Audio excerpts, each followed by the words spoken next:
Hoy hemos venido al circuito a comprobar cómo cambian las reacciones dinámicas de este coche, que es mi coche, al pasar de una suspensión de configuración estándar a una más deportiva. Para ello haremos la prueba de esquiva y de slalom y también os contaré detalles técnicos interesantes sobre la suspensión de este coche, que enseguida os presento. Yo soy Pablo González, detrás de la cámara está Fernando Fernández. Bienvenidos a Kilómetro 77. ¡Vamos!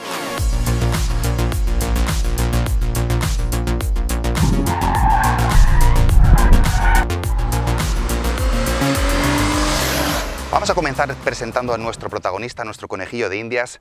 Esto es un BMW Z3 Roadster del año 2000, es la versión 2.0. Por lo tanto, bajo el capó hay un motor de gasolina de 6 cilindros en línea como buen BMW. En este caso con una cilindrada de 2 litros y 150 caballos. 150 caballos, como digo, que pasan todos y cada uno de ellos a través de esta caja de cambios manual de 5 velocidades y de ahí se dirigen hacia un diferencial abierto que se encarga de repartir el par entre las dos ruedas del eje posterior. Ayudas a la conducción. Contamos con ABS, control de tracción, pero no con control de estabilidad. ¿Eso qué quiere decir? Quiere decir que si pegas un volantazo fuerte y el eje trasero te derrapa, se te va, no hay nada ni nadie que te ayude a controlarlo. Estás tú solito. Y ¿sabéis qué? Me encanta esa adrenalina que te dan esos momentos en los que te suben como florecillas por el estómago. Si no os gustan ese tipo de sensaciones, compraos un coche moderno que es mucho más seguro que este. Ruedas, neumáticos. 4 neumáticos Goodyear Efficient Grip Performance 2 en medidas 205, 55, 16. Esta unidad tal cual la estáis viendo ahora mismo, sin nadie dentro y con el depósito de gasolina hasta arriba, son 1.290 kilos. Si yo me subo encima, estaremos en los 1.375 kilogramos aproximadamente. Muy bien, ya conocemos bien el coche. ¿Qué es lo que vamos a hacer ahora? Ahora vamos a hacer la prueba de esquiva y de slalom y también vamos a medir una vuelta rápida al circuito para comprobar cuáles son las diferencias dinámicas cuando pasamos de una suspensión de configuración estándar a una más deportiva. ¿Qué es una suspensión de configuración estándar en este caso? Me refiero a una suspensión con componentes, con muelles y amortiguadores nuevos de características similares a los de origen. No es la suspensión con la que salió este coche de allí de Estados Unidos, porque entre otras cosas tendría más de 100.000 kilómetros y la comparación no sería justa, pero como digo son muelles y amortiguadores de prestaciones equivalentes. Suspensión deportiva, en este caso es el kit Bilstein B12, que está compuesto por amortiguadores Bilstein B8, amortiguadores Bilstein B12 no existen, existe solo B8, y muelles Aibach Pro Kit. Cuando Bilstein une en un pack B8 con muelles Aibach lo llama B12 y Aibach lo llama Aibach B12 Pro Kit, ¿vale? Cada marca hace su juego de palabras.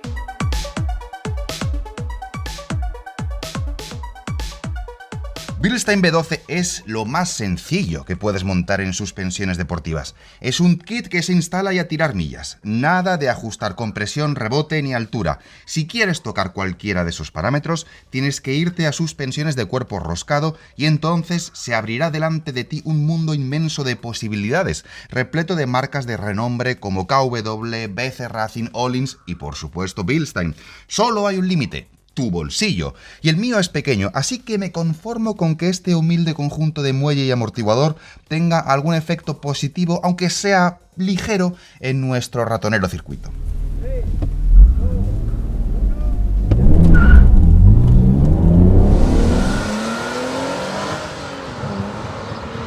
En la primera curva empiezo a notar cosas que me gustan: menos balanceo, un apoyo más corto y certero y sobre todo un coche que responde más rápido a las órdenes. En la segunda curva, que no aparece en cámara, que también es a derechas, sucede lo mismo. Y después viene una serie de horquillas muy lentas en las que las diferencias dinámicas son menos notables, aunque existen. Pero la lucha en esta sección es más con el control de tracción. Es desesperante lo restrictivo que es. Hasta que las ruedas no están perfectamente rectas, no te deja acelerar. Venga.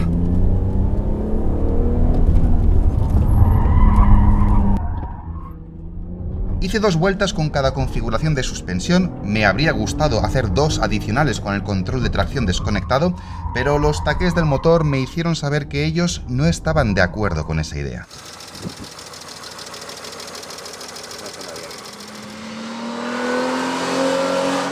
De todos modos, aquí lo importante es saber si mejoré el tiempo que hice con la suspensión de serie y sí, lo conseguí, casi 6 décimas menos.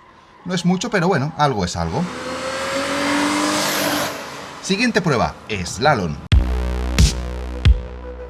La mayor firmeza de la suspensión deportiva se nota tanto en la arrancada porque el morro se levanta menos, como a la hora de enlazar los conos porque el balanceo de la carrocería es inferior.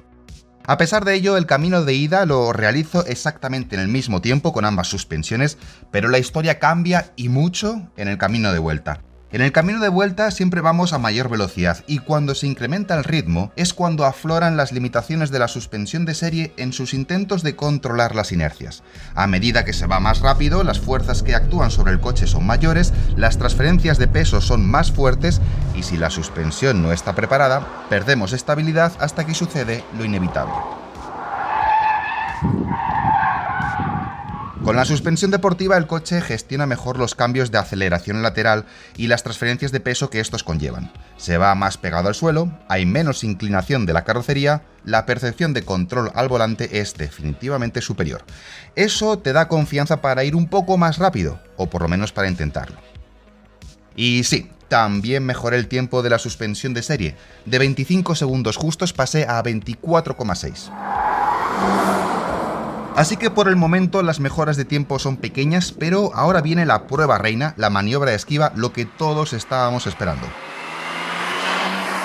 Y aquí me veis en mi primera pasada con la suspensión de serie sin conocer las reacciones del coche ante esta prueba, pero con la fuerte sospecha de que me la iba a liar. Tercera, cuarta, 64, 65. Ahí va, venga. No, lo sabía. Lo sabía.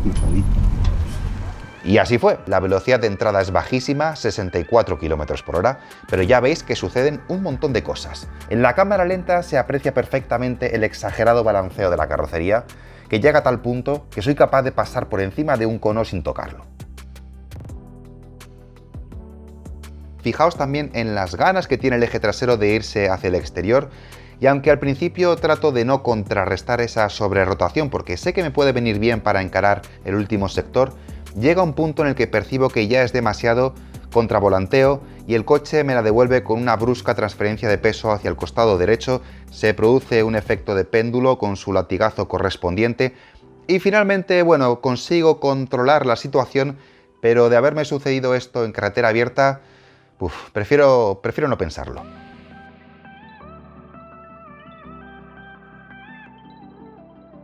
Digamos que la cosa no ha empezado de la mejor manera, así que el siguiente intento me lo tomo a modo de enfriamiento. Muy sencillo, lo completo a 61 km por hora, limpiamente y sin hacer ningún aspaviento.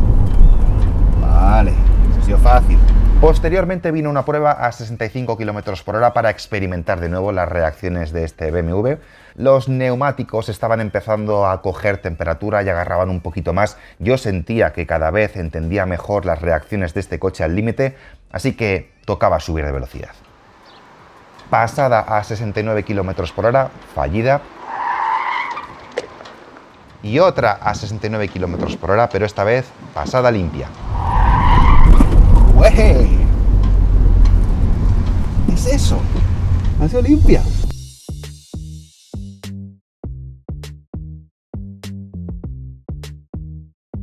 Cada vez me resultaba más fácil comprender las reacciones del coche y responder en consecuencia. El balanceo era igualmente tremendo, eso era inevitable, pero siendo un poco más suave con el volante conseguía aminorar ligeramente esa tendencia a sobrevirar. Y dentro de lo que cabe, eso hacía todo un poco más manejable.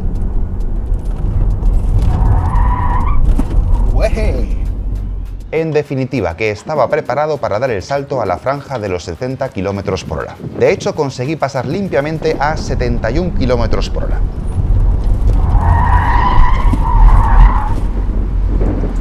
No sé si podría haberlo conseguido a mayor velocidad, pero aquí los ángulos de sobreviraje ya son muy grandes y el coche emplea todo el ancho disponible que dejan los conos. Fijaos en cómo hace el cambio de apoyo a la entrada del sector final, es un tanto brusco y escupe el culo hacia el exterior, me quedo cerca de los límites, pero como ya estaba curado de espanto consigo cazarlo a tiempo y salir airoso de la situación.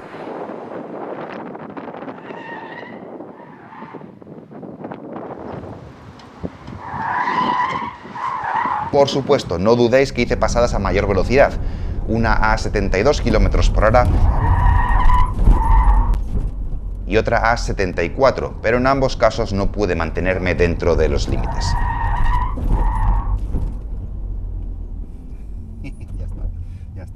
No obstante, yo estaba contento con el resultado, no hacía falta tentar más a la suerte, así que con 71 km/h me fui satisfecho del circuito. He obtenido un resultado que yo creo que está muy bien para un vehículo con 24 años, sin control de estabilidad y con unos neumáticos que miran más por la eficiencia y por el confort que por el agarre puro y duro. Así que hay ilusión, hay ganas por ver cómo lo hace con la suspensión deportiva, pero antes un poco de paciencia, dejadme que os enseñe los bajos porque vamos a descubrir cuál es el origen de las reacciones dinámicas que tiene este BMW Z3. Así que es tiempo de elevador.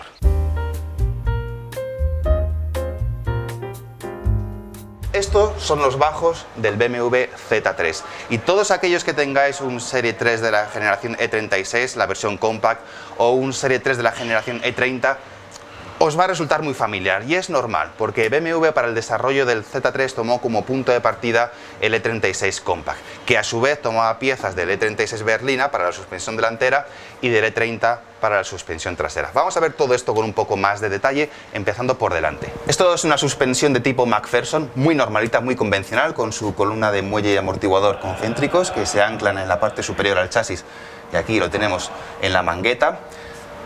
Esto de aquí es el brazo de control, que es de acero, pesa un copón, pesa un huevo. En la siguiente generación de Serie 3, en la E46, BMW sustituyó este brazo por uno de aluminio, que me imagino que será bastante más liviano. Está unido por 3 puntos con sus correspondientes casquillos de goma, aquí, aquí y aquí a la mangueta. Y ya para terminar en esta zona tenemos la correspondiente barra estabilizadora. Como digo, muy normalito, muy sencillo. Vamos detrás, que es donde se encuentra lo verdaderamente interesante y lo que va a marcar las cualidades dinámicas de este coche. Esta es una suspensión de tipo brazos semi-arrastrados, brazos arrastrados en diagonal o en inglés semi-trailing arms. Es una suspensión que actualmente está en desuso, o yo por lo menos no conozco ningún vehículo que la emplee. Si vosotros conocéis alguno, por favor, dejadlo en la sección de comentarios, así aprendemos todos. Pero allá por la década de los años 60, 70, 80 era muy popular y por ese motivo nos la encontramos en diversos modelos de BMW, pero también de otras marcas como Rolls-Royce, Porsche, Mercedes, Ford, Mazda, Nissan y probablemente en alguna más que ahora mismo no recuerde. ¿Y por qué era tan popular? Bueno, tenía ventajas. Para empezar, es muy sencillita, con lo cual el coste de fabricación es bajo, es muy robusta. Y luego también es un tipo de suspensión independiente que ocupa poco espacio. Al ocupar poco espacio, ese espacio se podía destinar al habitáculo, al maletero, o lo que el fabricante desease. También tiene desventajas, obviamente. Una de ellas es que pone en juego mucha masa no suspendida y por tanto los componentes de la suspensión, los muelles y los amortiguadores se ven más estresados porque tienen que lidiar con mayores inercias. Pero el principal inconveniente de este tipo de suspensión tiene que ver con el control en los ángulos de caída y convergencia de las ruedas posteriores. Por eso, con el paso de los años fue desechada en favor de sistemas más avanzados como el sistema multibrazo. Componentes principales. Para empezar, este elemento transversal. ¿Veis que cruza? Joder, con las fiestas.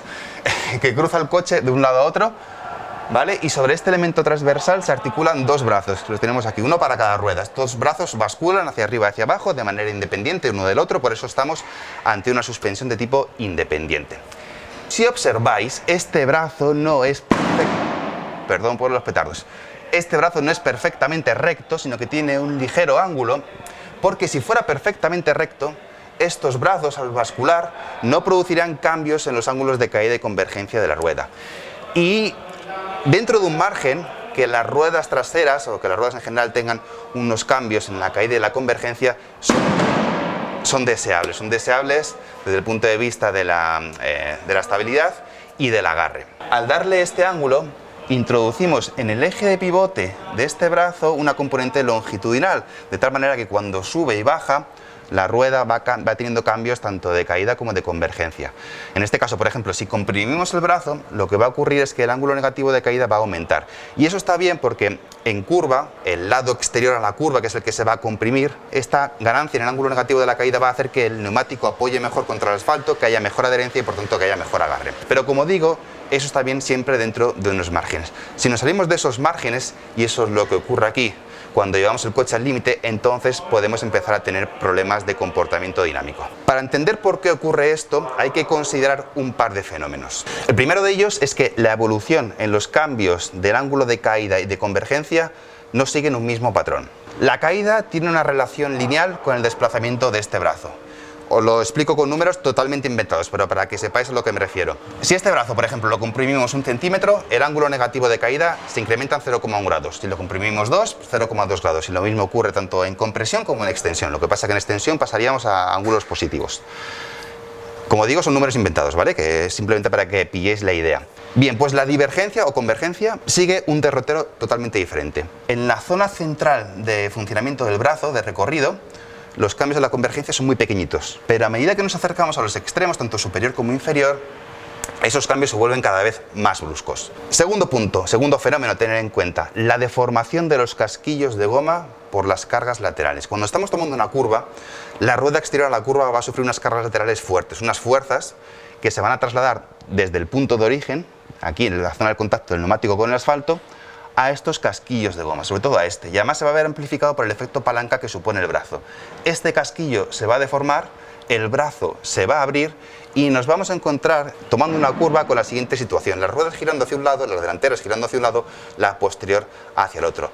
Y el efecto de todo eso va a ser sobreviraje, porque el coche va a girar más de lo que le estamos indicando con el volante. Si os dais cuenta, esta situación es la misma que provocan los actuales sistemas de dirección en las ruedas traseras, pero lo hacen a baja velocidad con el objetivo de mejorar la maniobrabilidad, porque el coche gira en menos espacio. El problema es que aquí ocurre a alta velocidad y hasta cierto punto, como siempre, hasta cierto margen, está guay eso de que el coche gire un poco más de lo que tú estás girando con el volante, porque te da sensación de agilidad.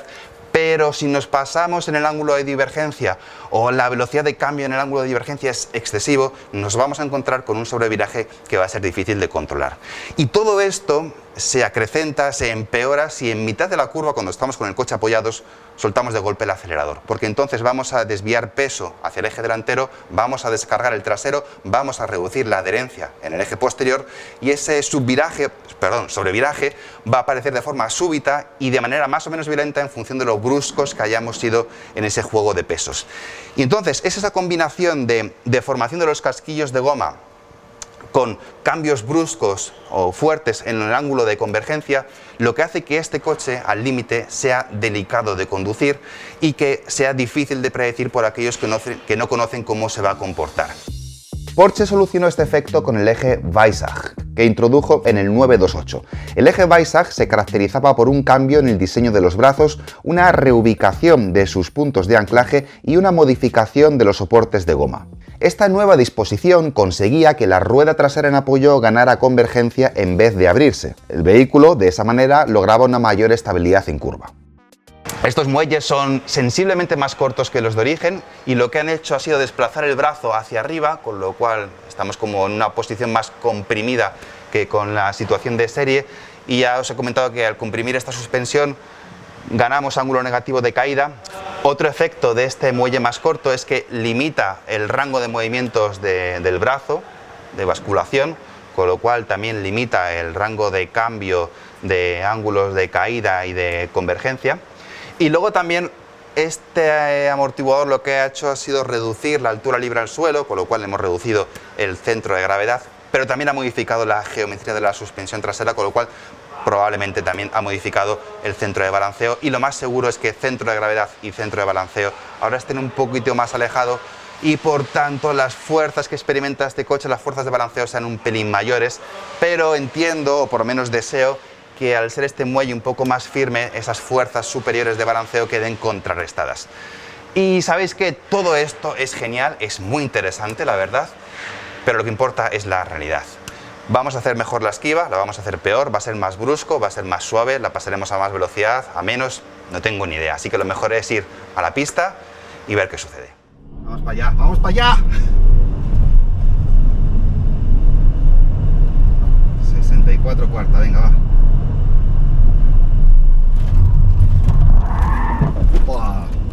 Vale. Con este primer intento quise replicar los 64 km por hora de mi primera pasada con la suspensión de serie. Y hasta la mitad del segundo carril todo transcurre de forma muy parecida. Incluso el morro se dirige hacia el mismo cono amarillo del pasillo intermedio. Pero ahora es imposible que lo salve pasando por encima de él, como hice la primera vez con la suspensión de serie. El coche ahora va más bajo, se inclina menos y lo golpeo. A partir de este momento las reacciones son completamente opuestas. Con la suspensión de serie debo trabajar mucho para controlar el coche. Con la deportiva ya veis que no tengo que hacer prácticamente nada. La jornada empezó muy bien, así que me dije, no perdamos tiempo, vamos directamente a por el récord. A por el récord de mi coche, obviamente. Dicho y hecho, aquí va una pasada a 73 km por hora.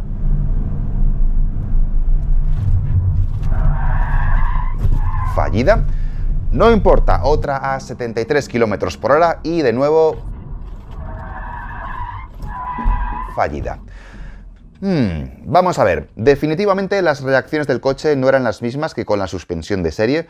Por una parte era más progresivo, podía intuir mejor cuál iba a ser su siguiente movimiento, pero tenía que ser más rápido procesando la información y actuar con mayor celeridad. No me podía dormir manejando el volante. Otra sensación que me dejaron estos primeros intentos es que los neumáticos no estaban a la altura en cuanto a agarre y de que de alguna manera limitaban las potenciales ventajas de la nueva suspensión. Pero Pablo, estamos seguros que el otro pasó a 70 y pico sin modificarle las presiones, ¿no? 71, sí, con las presiones estándar. Vale. Las presiones de serie, vamos. Con las recomendadas por el fabricante. Vale. Pero esto es seguir probando. Pero vamos, no voy a hacer ningún récord. Voy a parar el vídeo aquí, porque os quiero explicar una serie de cosas para que entendáis lo que acabáis de ver y lo que va a suceder en próximos intentos. Y voy a empezar hablando del tema de la transferencia lateral de pesos. En un vehículo depende de la altura del centro de gravedad, de la masa y de la anchura de los ejes. Este concepto lo vamos a entender con el siguiente ejemplo. Supongamos que el centro de gravedad está a medio metro de altura, que la masa de este vehículo conmigo dentro es de 1.375 kilogramos. Supongamos también que esta masa se distribuye equitativamente entre el lado derecho y el lado izquierdo y que el ancho de vía es de 1,67 metros. Pues bien, si tomamos una curva a izquierdas con una aceleración lateral de 0,5 g, estaremos transfiriendo un 15% de la masa. O lo que es lo mismo, es como si en ese momento el costado derecho del coche pesara 893 kilogramos y el izquierdo 482.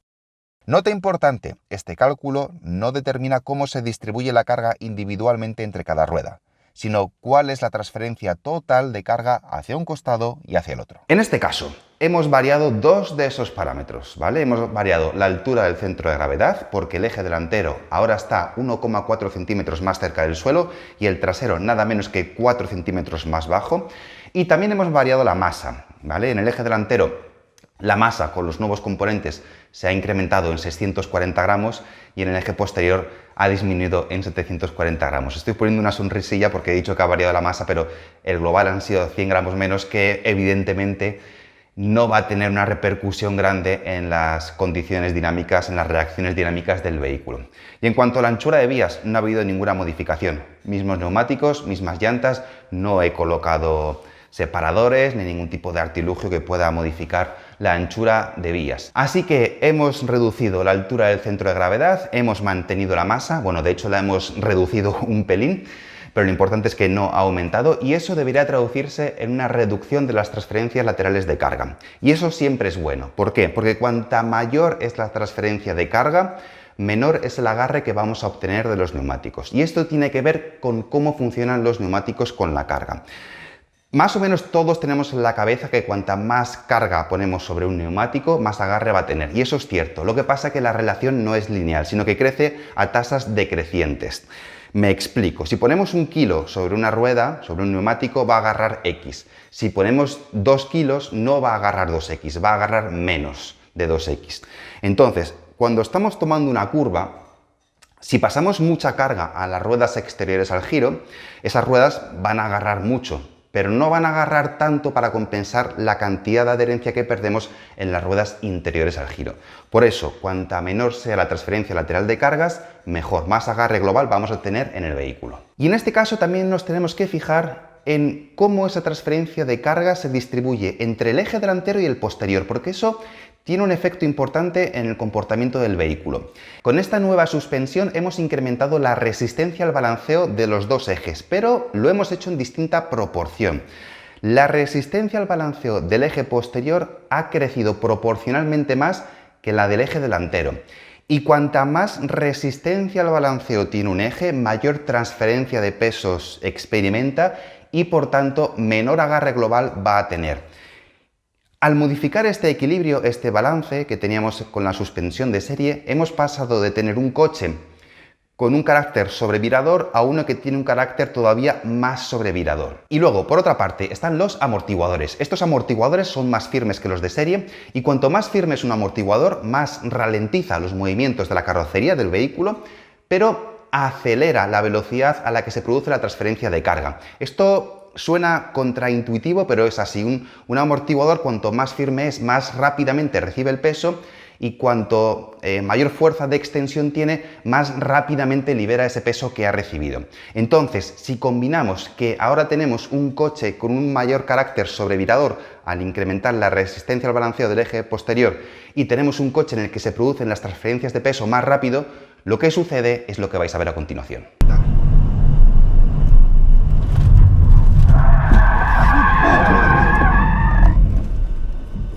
Sácalo.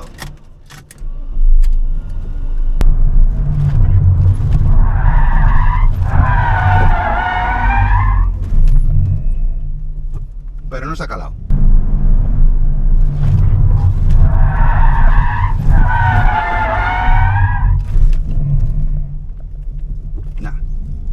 Aprovecho estos momentos para comentaros una cosa.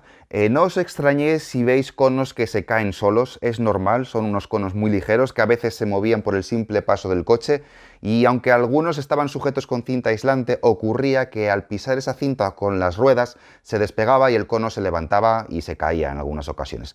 Es cierto que estos conos nos dieron bastante más trabajo para mantenerlos en su sitio, pero de esta manera protegía mejor la carrocería de mi coche. Como hemos visto cuando estábamos en el foso, esta suspensión tiene unos muelles sensiblemente más cortos que los de serie, y eso va a limitar el rango de movimiento de los brazos de la suspensión, en especial el del eje posterior, que es el que más me interesa, porque ese eje es el que dicta o es el que da ese carácter tan peculiar a las reacciones dinámicas del Z3. Al limitar el rango de movimiento de esos brazos, lo que estamos también es limitando los cambios en la geometría de la rueda y por tanto estamos también limitando o acotando cómo cambia, cómo apoya la rueda sobre el asfalto y cómo agarra esta. De esa manera vamos a tener unas reacciones más homogéneas en un rango de conducción más amplio, nos va a ser más fácil predecir lo que va a hacer el vehículo, y aunque todo va a ocurrir a mayor velocidad y nos va a demandar que tengamos mayores reflejos, va a ser un vehículo más predecible. Por otra parte tenemos el tema del balanceo, que con la suspensión de serie es claramente superior. El balanceo como tal no afecta, digamos, sí que afecta, pero muy poco, al tema de la transferencia de pesos. Afecta un poco porque efectivamente cuando el coche se balancea el centro de gravedad se mueve, pero es despreciable, ¿vale? Entonces, el problema tiene que ver más con que la suspensión de serie controla peor el movimiento de la carrocería, el coche tarda más en llegar al apoyo, y cuando entra en sobreviraje y el eje trasero adquiere un momento de giro, un par de giro muy grande, hay que adelantarse en la maniobra de contravolante porque si no el vehículo nos caza y se enrosca. Con la suspensión deportiva lo que sucede es que el vehículo tarda menos en hacerte caso y eso te permite retrasar el punto en el que debes iniciar el contravolante. Contraprestación de esta suspensión más deportiva, ya la hemos visto, es que todo sucede más rápido. Esto se puede ver en esta imagen comparativa en la que quiero que veáis cómo primero con la suspensión vieja la carrocería sigue inclinada durante más tiempo y a continuación cuando estamos entrando en el último sector de conos cómo ese movimiento de péndulo del culo de un lado al otro es más rápido con la suspensión deportiva. Y dicho todo esto, al final ¿a cuánto superé la prueba de esquiva? A 72 km por hora. Tiqui, tiqui, tiqui.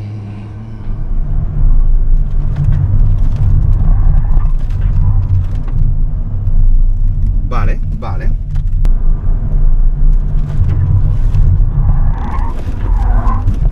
Tan solo 1 km por hora más que con la suspensión de serie. Al menos conseguí hacer un par de pasadas buenas a 72 km por hora.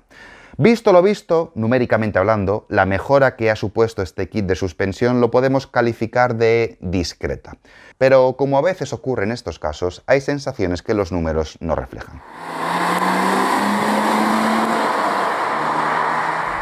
Mirad, este es un coche de los años 90, con una suspensión desarrollada para un modelo de los años 80, con una rigidez estructural de risa comparada con la de los vehículos actuales, y que obviamente no tiene las cualidades dinámicas de conducción de un coche moderno. La carrocería no va tan bien sujeta como en los coches de hoy en día, en las curvas se balancea mucho más, en las frenadas y en las aceleraciones cabecea mucho más, y no hay, como digo, modelos hoy en día que tengan tanto movimiento de carrocería. Lo que más se puede aproximar quizás sea el Mazda MX-5, pero no es tan exagerado como el Z3 con la suspensión estándar.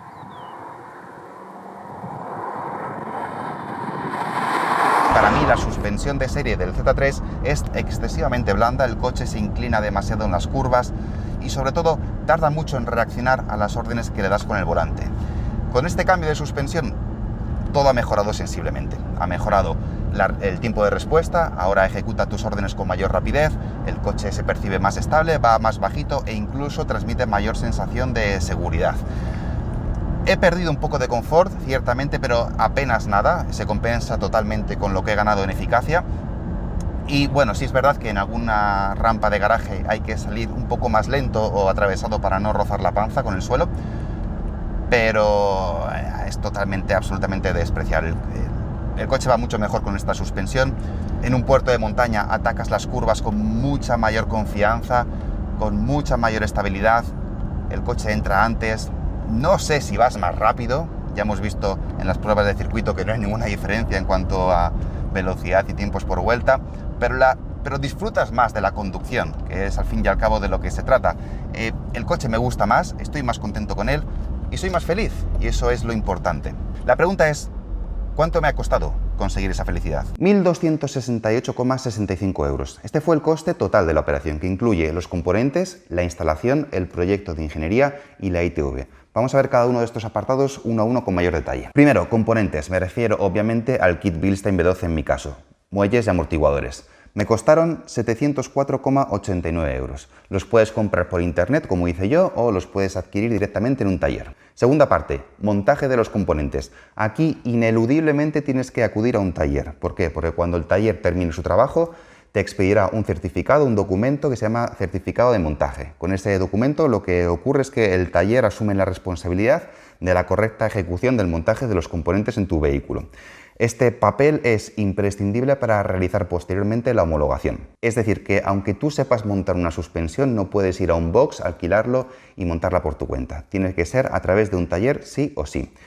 En mi caso, el coste de esa operación fue de 220 euros. Bien, en este punto tu coche ya tiene la nueva suspensión instalada y ya puedes salir a la carretera a disfrutar de sus ventajas, al menos desde el punto de vista técnico. Desde el punto de vista legal, no. Tienes que empezar el proceso de homologación. Es importante hacer notar que lo que se homologan son los muelles, no los amortiguadores. Los amortiguadores en este caso son de color amarillo, pero eso da igual. Pueden ser rosas, negros, azules, rojos, no importa. Lo que importa es el muelle. El cambio de los muelles por unos que impliquen una variación en la altura de la carrocería con respecto al suelo, en este caso hacia abajo, es una reforma considerada de importancia y que requiere de proyecto de ingeniería. Y aunque sé que es muy fastidioso, es importante homologar.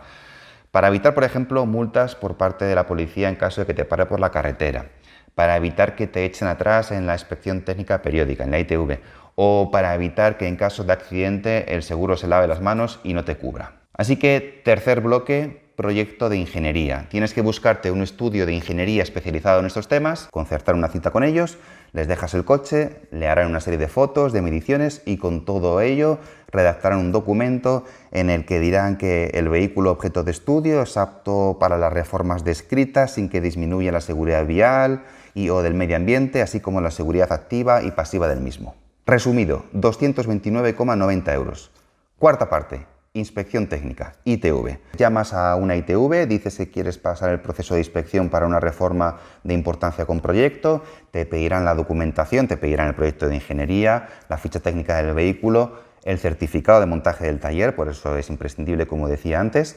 Reciben toda esa documentación, la revisan, ven si hay algún fallo que subsanar y cuando todo esté bien, te llamarán y cerraréis una cita para llevar el vehículo y pasar una inspección de ITV. La inspección es muy parecida a la inspección periódica, solo que hay algunas pruebas que no se hacen, como la prueba de humos. Total, que si todo está correcto, te darán el OK, te expedirán una nueva ficha técnica en la que se incluye la nueva suspensión y ya eres libre para circular tranquilamente. Y al final, ¿qué sacamos de este vídeo? Bueno, pues que me he gastado más de 1.000 euros en una suspensión que desde el punto de vista numérico no me ha reportado beneficios en las pruebas de circuito, pero desde el punto de vista de las sensaciones, tanto en circuito como en carretera abierta, la mejora ha sido espectacular. Y eso, yo creo que para gente como tú y como yo, que somos conductores de calle, que no estamos compitiendo, es lo verdaderamente importante. Las sensaciones de conducción, que el coche nos guste conducirlo. Y yo ahora estoy más contento con él, me gusta más pasar tiempo a sus mandos y estoy muy satisfecho con la inversión de tiempo y dinero que he realizado y os la recomiendo hacer a todos aquellos que estéis en esta tesitura. El siguiente punto a tratar son los neumáticos, que ahora mismo son el eslabón débil, son el factor limitante que están impidiendo extraer todo el potencial a esta nueva suspensión. Y aquí se me abren dos vías. Primero, mantener medidas pero cambiar el modelo de neumático por uno de mejores prestaciones, de mayor agarre, o bien subir de tamaño, poner llantas de 17 pulgadas y neumáticos de 225 milímetros de anchura delante y 245 detrás. Así que si hay por ahí algún fabricante de neumáticos que esté interesado en involucrarse en este proyecto, que me escriba a la dirección que dejo en la descripción y hablamos. Y con esto me despido, no sin antes deciros que ahora viene un bonus, una secuencia que eliminé de la introducción original porque pensaba que se estaba haciendo demasiado larga, en la que justifico por qué elegí esta versión 2.0 en vez de la 1.9. Dicho esto, muchas gracias por estar ahí, muchas gracias por seguirnos, nos vemos en siguientes vídeos. Hasta luego. Es la versión 2.0. Por lo tanto, bajo el capó hay un motor de gasolina de 6 cilindros en línea como buen BMW. En este caso con una cilindrada de 2 litros y 150 caballos. Y aquí voy a abrir un pequeño paréntesis para responder a todos aquellos que estoy seguro que me van a empezar a escribir algún mensaje en la sección de comentarios diciendo algo del estilo: tío, para haber cogido este coche, haberte pillado el 1.9 de 140 caballos, que es más ligero, consume menos y corre prácticamente lo mismo. Y os quiero responder desde aquí para no tener que repetir el mismo texto varias veces. Vamos a ver, yo era de vuestra misma opinión. Cuando estaba en el mercado en busca de un Z3, dudaba si era mejor el 1.9 o el 2.0, así que probé varias unidades de ambas versiones. Y al final me decanté por el 2.0 porque creo que es mejor. Y os explico por qué lo creo así. Primero, porque el motor de 6 cilindros tiene un funcionamiento mucho más suave y mucho más refinado que el de 4 cilindros. Además, suena mucho mejor. Prestaciones. Es verdad que andan parejos, el 1.9 de 140 caballos corre más o menos igual que el de 150 caballos, que el 2 litros, pero este siempre corre un poquito más, y un poquito más en cuanto a prestaciones siempre es mejor que un poquito menos.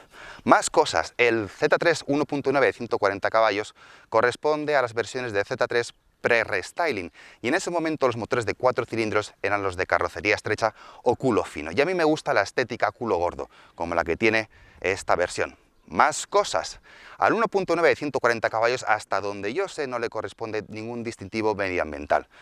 Este lleva la etiqueta B, la etiqueta amarilla, y para la gente que vive en grandes ciudades como Madrid o Barcelona es un dato a tener en cuenta. Más cosas.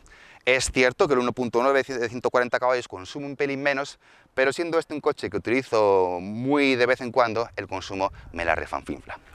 Más cosas. Es verdad que el 1.9 de 140 caballos es un pelín más ligero y quizás sí que se siente un poco más ágil en curva, pero teniendo en cuenta que el Z3 no es un deportivo de pura cepa y que tampoco destaca precisamente por la rigidez torsional de su chasis, tampoco es un vehículo para ir a fuegote por una carretera de montaña o por un track day. Es para pasártelo bien en curvas, puedes ir rápido con él porque es un vehículo poco pesado más o menos, es ligerillo, y tampoco hay tanta diferencia en ese tipo de circunstancias entre el 1.9 y el 2.0. Además hay que tener en cuenta la otra faceta del Z3 como vehículo descapotable para disfrutar con el techo abierto, y en esos momentos es mejor escuchar el sonido de un motor de 6 cilindros que el de uno de 4.